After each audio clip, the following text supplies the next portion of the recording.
Good afternoon, my students. The topic is liver cirrhosis. It's a very important topic. Now coming to what is liver cirrhosis? Liver cirrhosis is defined as a pathological condition with the development of fibrosis.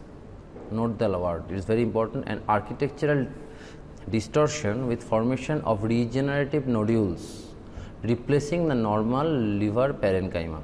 So, it is defined as a pathological condition with the development of fibrosis and architectural distortion with formation of regenerative nodules replacing the normal liver parenchyma. So, what are the causes? The main causes include the alcoholism, chronic viral hepatitis, that is both hepatitis B and C, autoimmune hepatitis, non-alcoholic hepatitis, biliary cirrhosis, primary biliary cirrhosis, primary sclerosing cholangitis, autoimmune cholangiopathy, cardiac cirrhosis, HEMOCHROMATOSIS, Wilson's disease, alpha and antitrypsin deficiency, cystic fibrosis, etc. Among these, you have to know most important the alcoholism, chronic viral hepatitis, autoimmune hepatitis, biliary cirrhosis. Another one important is the Wilson's disease, alpha and antitrypsin deficiency, HEMOCHROMATOSIS. These are the most important. Now coming to the mechanism of cirrhosis in a brief, you don't have to learn so much, just I am telling this. So actually the cirrhosis occurs because of various factors. What are the factors? Like the cytokines, interleukins, the various transformation factors, they cause the necrosis and formation of the cell debris. These cell debris along with the various other influential factors like the cytokines, interleukin 1, 2, 11, 12, they activate the liver cells. What are the cells called? These cells are called the Kupffer cells, and this activation of the Kupffer cells release granulocytes and the lymphocytes. They also help into the stimulation of various growth factors and cytokines. They, among with the other factors like the transformation growth factor beta, transformation growth factor alpha, they also, with the help of macrophages, they helps in the proliferation of fibroblasts. All these things along with the other extracellular matrix production increment, all this leads to certain changes in the normal liver parenchyma. For example, the formation of fibrosis, excessive deposition of the collagen, excessive deposition of the other matrix glycoproteins. So, this leads to the formation of cirrhosis. Now, coming to the types of cirrhosis, what are the main types? One is a non-biliary type cirrhosis. Here there is a diffuse disruption in the architecture of the entire liver. There is a loss of the normal central portal relationship. And also there are fibrous septa, mainly the roundish nodules of the normal parenchyma are replaced by regenerating hepatocytes. So, three things important. One is the diffuse disruption of the architecture, bridging fibrous septa, and the parenchymal nodules of regenerating hepatocytes. Next, the second type of cirrhosis, that is the biliary type. Here there is diffuse disruption in the architecture. There is the loss of the normal central portal relationship, same like the bridging fibrous extra. So, what is the extra? Extra is there is irregular jigsaw like separate parenchymal nodules of regenerating hepatocytes with, there is, suppose this is the hepatocyte. So, surrounding this hepatocyte there is a halo-like area. Why it is occurs? Because of the septal edema which occurs around the hepatocyte. So, because of this there is a irregular jigsaw separate parenchymal nodules of regenerating hepatocytes with a peripheral pale halo, that is the septal edema and loose packed fibrous tissue. Third is the alcoholic type cirrhosis. Here it is micronodular cirrhosis. I will come to the term what is macro and micro after the few slides. Here we can found fatty changes, adipocytes, fatty globular body is found called the Mallory hyaline bodies. Also there are two types of fibrosis, they are in the pericellular area and the perivenular area, which are highlighted with trichome stain. And also there is more prominent bridging is found from the central zone to the central zone and also from the central to the portal zone. There may be presence of inflammatory cells, the acute inflammatory cells like the neutrophils, the chronic inflammatory cells like the lymphocytes are also found, but actually they are comparatively less. They are only found mainly when they are superimposed with viral or alcoholic hepatitis. Now coming to the gross appearance, here you are seeing the normal liver. Here in the cirrhosis you can see there are small nodules. So the surface of the liver is not smooth like this. The surface is not smooth. They are filled up with small nodules and the large nodules. So how can you say they are the macro or the micro nodules? Suppose these nodules are very small in size. So they are if they are less than 3 mm size, they are known as micro, and if they are more than 3 mm, they are known as macro. Okay. Now coming to the next slide, what I am saying, that if the size of the nodules are less than 3 mm, these are the micronodular, and if they are more than or equal to 3, they are macronodular. They are actually not that much clinically significant. The micronodular is associated with alcoholic liver disease, hemochromatosis, Wilson's disease, and the macronodular is associated with viral hepatitis. But they can be alternating. For example, a micronodular can be converted to macro, macro can be converted to micro. Now coming to the normal microscopy of the liver, here is the normal liver histology. This is the central vein, these are the sinusoids, these cells which have a central nucleus, these are the hepatocytes. So what change occurred in cirrhosis? Here in cirrhosis you can see there are fibrosis. The fibrosis is replacing the normal parenchyma seen in the normal liver histology. Here in this picture it is more clear, there are both micronodular and the macronodular. There are large nodules and there are also very small nodules.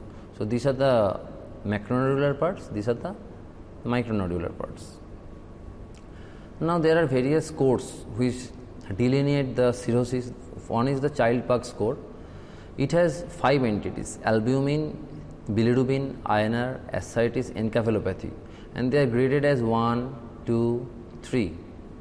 If albumin is more than 3.5, it is 1. If it is 2.8 to 3.5, it is 2. If it is less than 2.8, it is 3. Similarly, if bilirubin is less than 2, it is 1. If it is 2 to 3, it is 2. If it is more than 3, it is 3. INR similarly less than 1.7 is 1. 1.7 to 2.3 is 2, and more than 2.3 is 3. Ascites occurs in grade 1 and 2 is 2, and if it is grade 3 and 4, then it is 3. Encephalopathy is generally absent in grade 1, it is slightly present in grade 2, and it is moderately present in grade 3. So now the PUGH score of 5 to 6 is considered. If it is they are added, if it is 5 to 6, it is class A. If it is 7 to 9, it is class B, and if it is 10 to 15, that is the high grade, it is grade C. Okay? Now coming to another staging, that is the ISHAK staging. It is very important. So in grade O or 0, there is no fibrosis. Here you are seeing no fibrosis. Here you are seeing fibrous expansion of some of the portal areas plus minus short fibrous septas. So if in grade 1 there is fibrous expansion of some few portal areas plus minus short fibrous septa. But if in place of some portal area, if most of the portal areas are involved, then it is grade 2. What is grade 3? Grade 3 is same as grade 2 with excess of portal to portal bridging. That is, the bridging fibrosis will occur from one portal vein to another portal vein. Now what is grade 4? Grade 4 is same as 3, excess is, in grade 3 there is portal to portal bridging, and in grade 4 there will be portal to portal as well as portal to central bridging. And what is grade 5? Grade 5 is same as grade 4. Extra is occasional regenerative nodules will be there. So there is an incomplete cirrhosis starting from grade 5. And the grade 6, which is the last one, here the cirrhosis will be complete or definite. Another score is there are two types of score. One is the MELD score, one is the ALBI score. What is MELD score? MELD score means the model for end stage liver disease. There are 3 parameters: bilirubin, creatinine and INR. It is mainly used in case of liver transplantation. Another one is the albumin bilirubin score, that is the ALBI score. Here 2 parameters are only calculated, albumin and bilirubin. It is much simpler, and also it is an evidence-based alternative which can be used in place of child PUGH. But actually the ISHAK and the child PUGH score are the best. These are the other pictures. Here you can see the fibrosis in the special stem, that is the mass and trichome. Here there is there are the bridging fibrosis. Here there is a portal to portal fibrosis. Here there is a central to central fibrosis, and here you will see there is a central to portal. So in these three pictures you are getting three type of bridging fibrosis.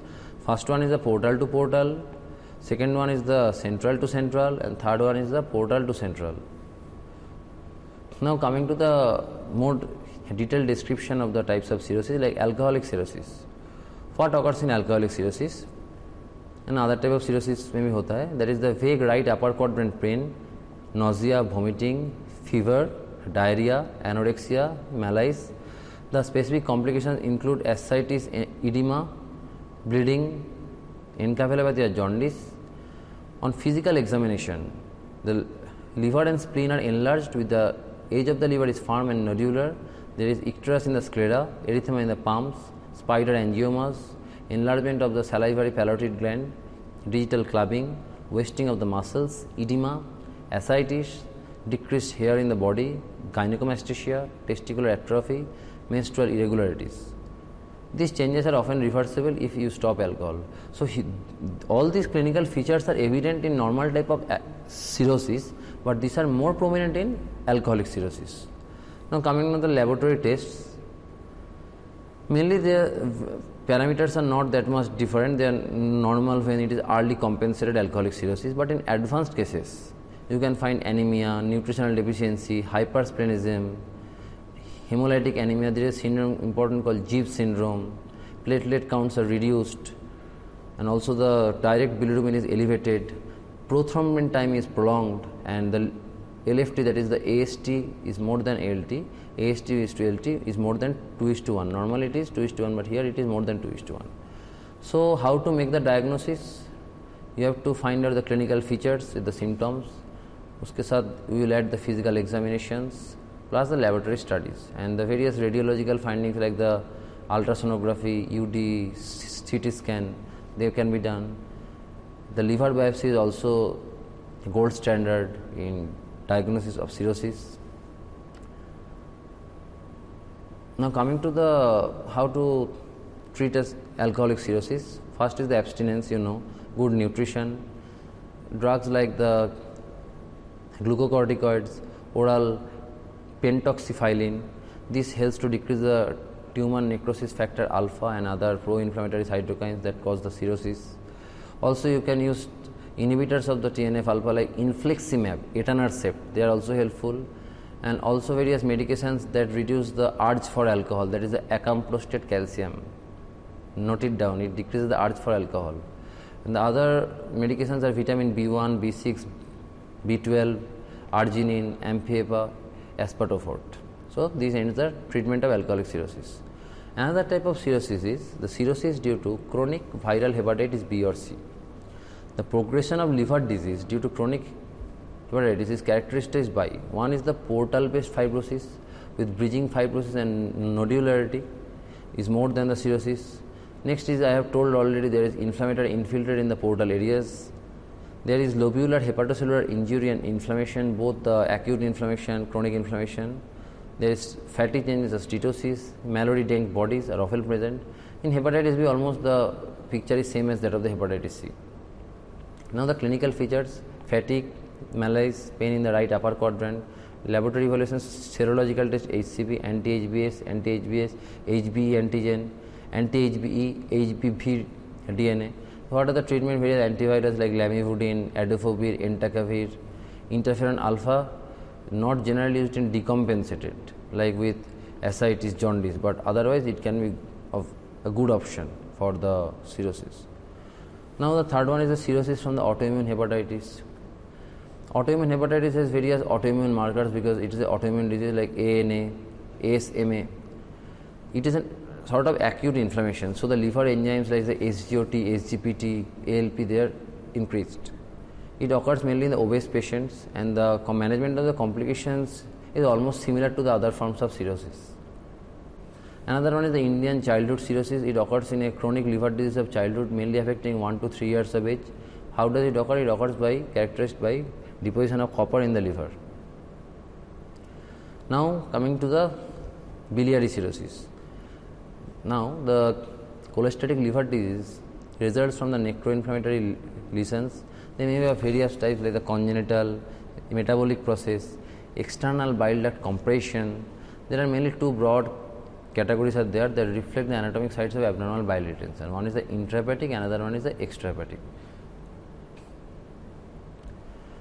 Now coming to the primary biliary cirrhosis, it is characterized by portal inflammation and necrosis of cells. What are the cells called? They are called the cholangiocytes in the small and the medium sized bile ducts. Laboratory finding: elevated bilirubin level, progressive liver failure. So what is the treatment of choice with decompensated cirrhosis? Only choice is the liver transplantation, and also you can use UDCA, that is the ursodeoxycholic acid. And it has been seen that if 90% patients with AMA, with primary biliary cirrhosis, they are the useful markers for primary biliary cirrhosis. Now coming to the clinical features, fatigue and 50% may occurs with itching or pruritus. Physical examination, you will see jaundice, hepatomegaly, splenomegaly, ascites, edema, hyperpigmentation in the trunks and arms, xanthalisma, bone pain, osteopenia, osteoporosis, itching. In the laboratory, you will find the various liver enzymes like ALP, ALT, AST, IgM, they are increased, GGT increased. There will be increase in the hyperbilirubinuria. Also in the blood picture, there will be thrombocytopenia, leukopenia, anemia. Also there is hypersplenism. Again, liver biopsy is confirmatory for 5 to 10% of AIH in the overlap syndrome. So diagnosis is based on all these things, and also a chronic cholestatic liver enzymes along with the clinical features plus the physical examinations along with the laboratory findings. These confirm the primary biliary cirrhosis. So what is the treatment? One is the ursodeoxycholic acid, one is the liver transplantation in case of decompensated disease, antihistaminic, narcotic receptor antagonists like naltrexone, rifampicin, cholestyramine bile salt sequestering agents. Plasmapheresis is also very good, but it is not that much available in our setups. Bisphosphonate should be instituted if there is associated bone disease. Now coming to the primary sclerosing cholangitis. It involves diffuse inflammation, fibrosis involving the entire biliary tree, obliterating both intra and the extrahepatic biliary tree, which ultimately leads to biliary cirrhosis or portal hypertension and liver failure.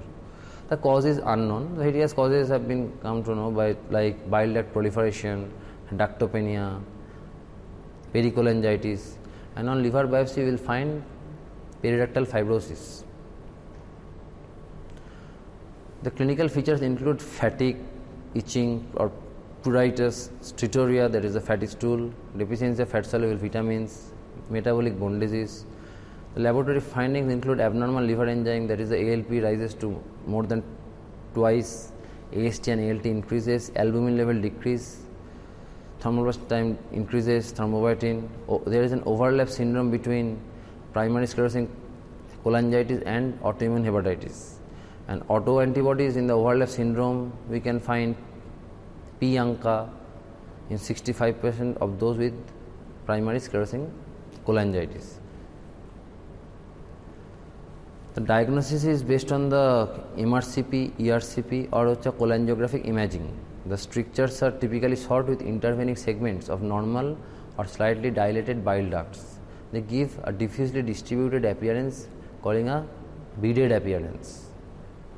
Now the treatment is non-specific. High dose UDCA, that is 20 mg per kg body weight per day, can be given.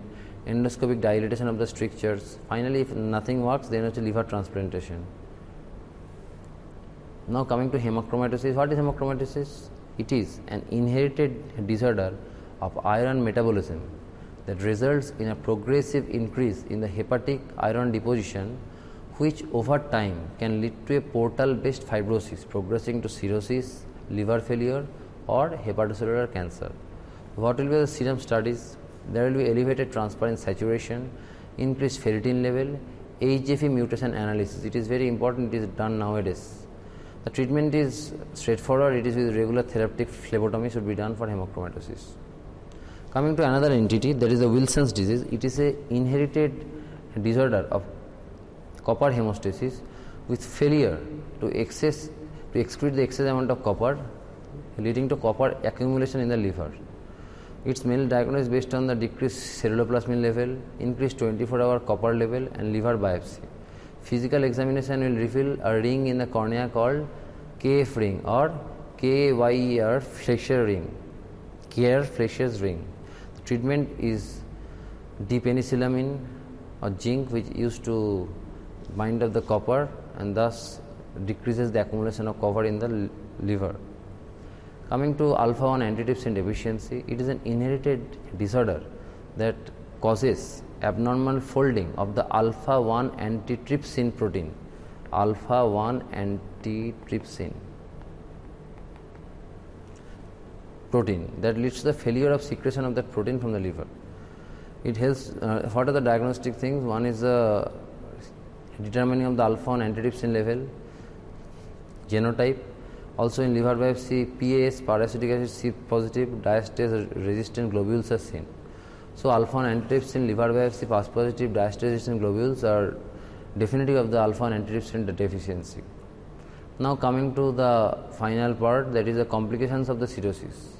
Most important is the portal hypertension. This is called gastroesophageal varices, portal hypertensive gastropathy, splenomegaly, hypersplenism, ascites, SBP or spontaneous bacterial peritonitis.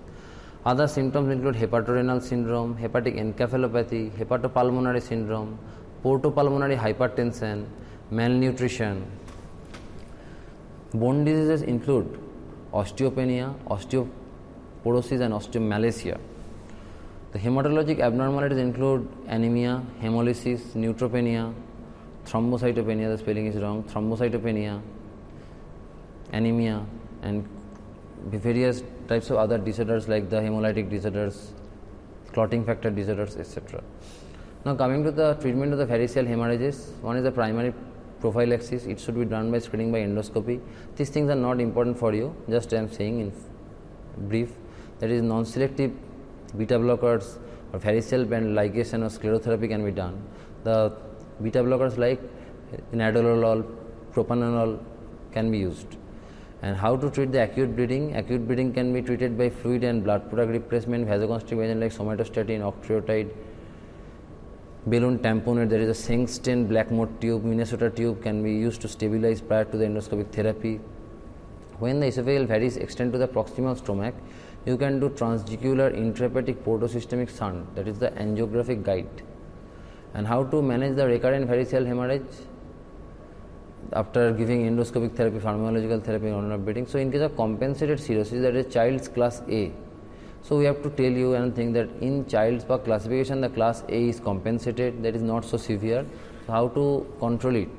So there may be a surgical shunt versus tips, and then if it doesn't work, then is liver transplantation. And in decompensated, that is the child PUGH code B and C. First you do a transplant evaluation, then endoscopic therapy or beta blocker therapy, then you will do tips. Last, if doesn't work, you will go for liver transplantation. Now coming to the treatment of ascites. Do you know what ascites is? Ascites is the excess collection of the fluid due to some abnormalities in the liver. So how to treat the ascites? One is the dietary sodium restriction. It should be less than 6 to 8 gram per day, and if it is more ascites, less than 2 gram per day. Fresh frozen foods, diuretic therapy like spironolactone, furosemide, they can be given. And another thing, if these things don't work, then you have to do no other choice. Repeated large volume paracentesis, tips, liver transplantation, these things can help to cure ascites. Coming to another entity, hepatic encephalopathy, that the ammonia levels rise in mercaptans. It may occur due to hydration and correction of the electrolyte imbalance, replacing the animal based protein with vegetable based protein. So if a non-veg person leaves eating the animal diet and they will take vegetable based diet, then he can develop this. Lactulose, that is the elimination of nitrogenous product, 2-3 soft tools per day. Non-absorbed antibiotics like neomycin, metronidazole, they may exacerbate the renal failure, ototoxicity, peripheral neuropathy, also rifaximin, Normix, etc. Zinc supplementation can also be causative factor of hepatic encephalopathy. Now coming to spontaneous bacterial peritonitis, it is another entity where the neutrophil is more than 250 per millimeter cube, occurs in 30% of the patient, The mortality is 25%. The various bacteria which cause the SBP, Streptococcus viridans, Staphylococcus aureus, the spelling is wrong, Staphylococcus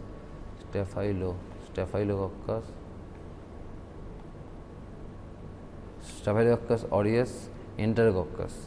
The drug of choice is the second generation cephalosporin, that is cefotoxin 4 gram per day. It is the drug of choice. Coming to another syndrome, HEPATO-RENAL syndrome. It is a functional renal failure without renal pathology that occurs in the 10% of the patient with advanced cirrhosis or acute liver failure. It causes a stepwise progressive increase in the creatinine in those with large amount of ascites. There are two types, one is type 1 and another one is type 2.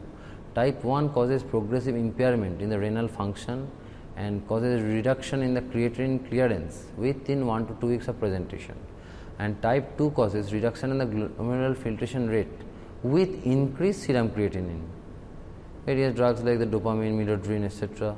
are the drug of choices, and if these drugs don't help, then you have to do the liver transplantation. So this finishes my topic on liver cirrhosis. So what are the important things you have to learn? First you have to learn what is the definition of cirrhosis. Second, you have to learn how does cirrhosis occur, pathogenesis. Next you have to know what are the different types of cirrhosis. Another one is a micro versus macronodular. You have to know the different scores like the MELD, ISHAK,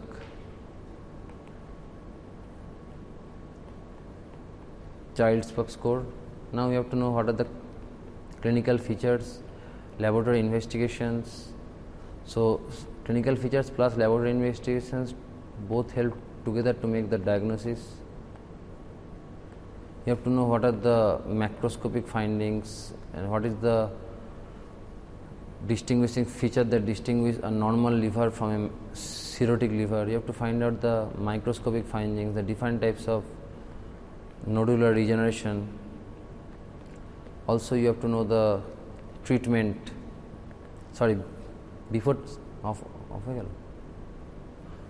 Before treatment you have to know the various complications of cirrhosis, and not but last the least, how to control, then various medications, and if medications don't work, liver transplantation. So this finishes up my topic. Thank you.